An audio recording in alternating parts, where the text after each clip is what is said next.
భూమిపై ఇంద్రుడు పిలిచెరా, వరుణ వరదై పలకరా, ఆకాశాన్ని ఇలా దించరా కురిసేవానగా. మారని ఆతన తీర్చగా, మాతల రాతలు మార్చగా, ఈ జలయజ్ఞము సాక్షిగా తలనే వంచరా. మహారాజు తాని సమిధల్లి మారి నిలువెల్లా వెలిగెరా, భోగాన్ని విడిచి త్యాగాన్ని వలచి తాపసిగా నిలిచెరా.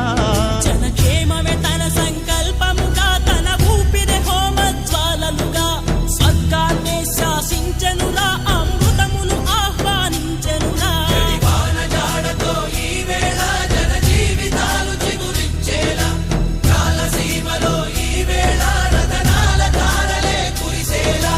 కల్లు కల్లు మని సిరిము వల్లే చినుకే చేరగా, జల్లు జల్లు మని పులకింతల్